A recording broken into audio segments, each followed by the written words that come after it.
Bueno, cualquier cosa si no se ve, me dicen.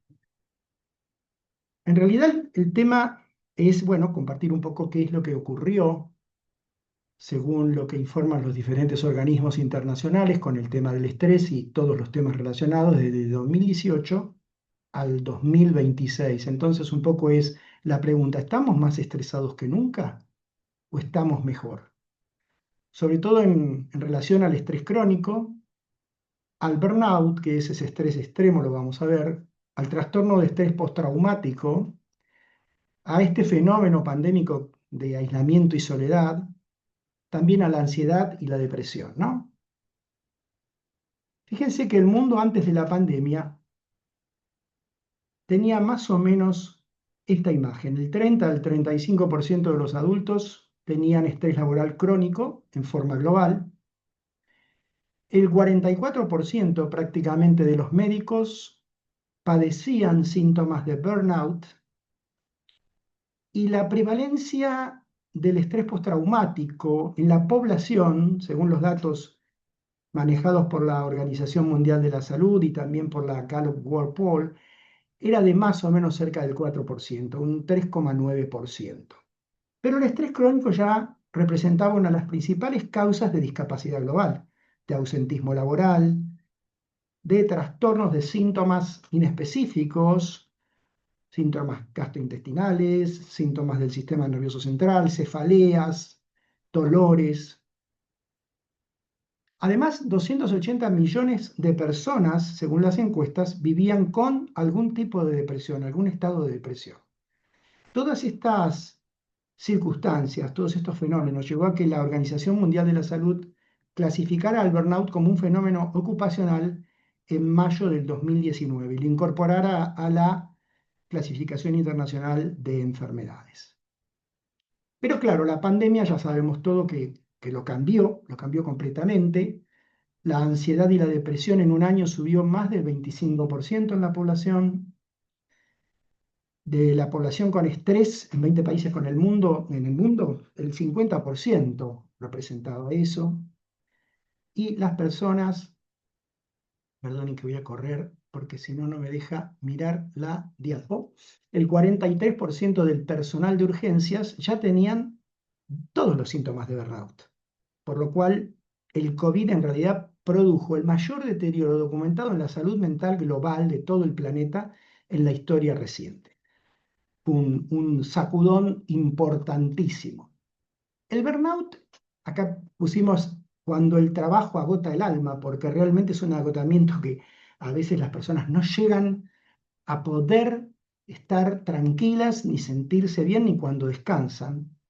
Es un síndrome que fue descrito en la década de los 80 como un estrés laboral crónico mal gestionado, sin una buena gestión. Esto lleva entonces a un agotamiento emocional, que después también se traduce en un agotamiento mental, a un distanciamiento afectivo de todas las personas que nos rodean, entre ellas, por ejemplo, las personas en el docente, los alumnos, en el médico o en el enfermero, los pacientes, etcétera. Y eso también genera una sensación de falta de logros personales, lo cual la OMS llama ineficacia profesional, pero realmente no sé si es una ineficacia exactamente desde el punto de vista de la definición. Fíjense que el 56% del personal de la salud pública además tiene síntomas de trastorno de estrés postraumático. Le han quedado síntomas de trastorno de estrés postraumático según finales del 2021. El 43% del personal de urgencias, nada más de urgencias, tiene síntomas de burnout completo. O sea, tiene esta tríada: agotamiento emocional, distancia afectiva y mental y falta de logros personales. Y el 26% de los trabajadores de la salud pública en el 2018 tenían burnout, o sea que subió 20%. ¿Qué ocurre con el trastorno de estrés postraumático? Esas heridas que no siempre se ven, pero que acusan síntomas ante determinadas circunstancias.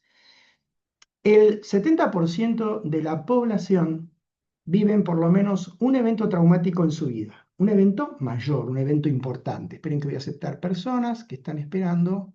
Perdón, pero estoy haciendo de todo. Pido disculpas si interrumpo un segundo. Muy bien.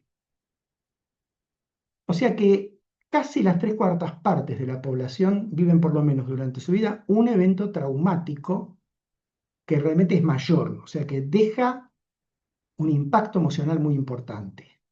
De ese 70% de las personas que viven un evento traumático, el 5,6% de los expuestos desarrollan trastorno de estrés postraumático con síntomas clínicos. O sea que no desarrolla el que quiere estrés postraumático, sino el que puede. No vamos a entrar en por qué, porque entraríamos digamos, sería muy largo. De ese 5,6%, el 15,3% se da principalmente, como era de esperar, en zonas de conflicto o en zonas de guerra, o sea, en las zonas que por ahí hay conflictos. Conflictos pueden ser conflictos dentro del mismo país o dentro de la misma región, o que está ese país en una región en donde hay guerra, no solamente los países que desarrollan la guerra o que participan en esa guerra, sino también aquellos que son vecinos, ¿no? O en zonas que tienen problemas, digamos, relacionados con la alimentación, el acceso a la salud, la educación. Entonces, de ese 5 o 6%, el 15,3% están en estas zonas. Y más o menos el 50% de los casos se vuelven crónicos sin tratamiento. O sea que una de cada cuatro personas con trastorno de estrés postraumático en estos lugares de bajos ingresos, o sea, regiones que no tienen los ingresos adecuados para mantener un nivel social adecuado, terminan sin consultar y lo van padeciendo. Existe también una epidemia silenciosa, como se le llama muchas veces, que es la soledad y el aislamiento. En el año 2022-2023 se observa que una de cada cuatro personas adultas se siente sola.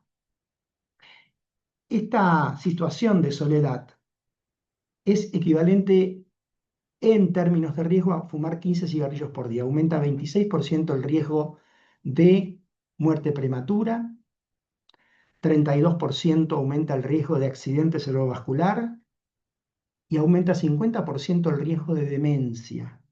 El tema de la soledad es que acicala un poco la inflamación crónica que tenemos habitualmente. El estrés produce principalmente un efecto dentro del organismo, una inflamación crónica de bajo grado y neuroinflamación, o sea, inflamación del sistema nervioso central.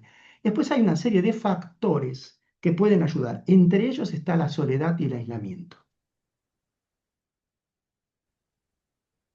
Hoy, más o menos periodo 2024, hasta este primer semestre casi que estamos transitando, del 2026, lo que cabe preguntarnos es, ¿mejoramos?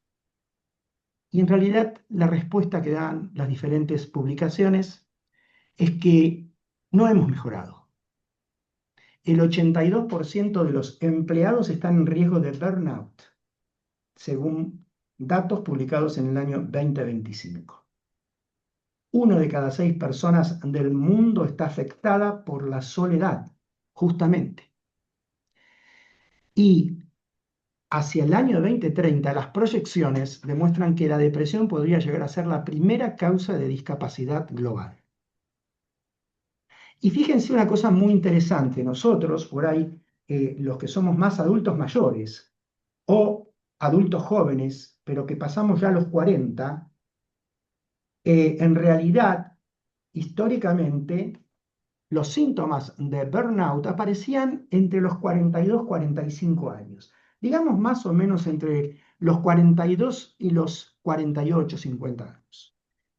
En realidad, los millennials la generación Gen Z alcanzan, según algunas estadísticas, el pico de burnout a los 25 años. Por lo menos 17 años antes que la media histórica de las últimas décadas. Por lo cual, este fenómeno está siendo cada vez más importante, por eso existen tantas, digamos, investigaciones sobre el mismo, ¿sí? ¿Qué le hace a nuestro cuerpo el estrés crónico? Bueno, en el corazón aumenta 29% el riesgo de cardiopatía, 32% el riesgo de ACV, en especial uno de los factores muy importantes es la soledad crónica, o sea, la soledad sostenida y obviamente la soledad no elegida principalmente. En el cerebro aumenta más del 50% el riesgo de demencia, lo cual va eh, generando un déficit de memoria y un déficit de atención sostenida. No se puede mantener la atención. También produce inflamación sistémica, como les dije. La inflamación sistémica no es como cuando entra un germen y nos produce faringitis o nos pinchamos un dedo y ahí se genera una inflamación aguda. Acá estamos hablando de una inflamación crónica de bajo grado, que es prácticamente imperceptible, incluso muchas veces al laboratorio. Entonces, hay una inflamación sistémica de bajo grado, hay una neuroinflamación y hay un desbalance de la respuesta inmune más que inmunosupresión. O sea, a veces hay una hiperrespuesta y a veces hay una baja de la respuesta. Y los telómeros, que son una parte de los cromosomas, se acortan con el estrés crónico, lo cual genera una menor expectativa de vida. O sea que el estrés crónico activa el eje hipotálamo hipófiso suprarrenal, el cual libera cortisol, que es una de las principales hormonas del estrés, y activa el sistema nervioso simpático en forma sostenida, generando entonces un aumento de la noradrenalina, de la adrenalina, seguramente la deben haber escuchado, y esto produce inflamación, deterioro cognitivo y aumento del riesgo cardiovascular en forma progresiva. ¿Qué es lo que funciona? Bueno, solamente vamos a comentar, digamos, por encima, porque la realidad es que esto después lo van a decir Adriana y Claudia, pero bueno, los programas basados en mindfulness mejoran, no suplantan ni a los psiquiatras ni a los psicólogos, son coadyuvantes. La inteligencia emocional aplicada también mejora esta situación y la conexión social y con la comunidad. Hay mucho aislamiento actualmente.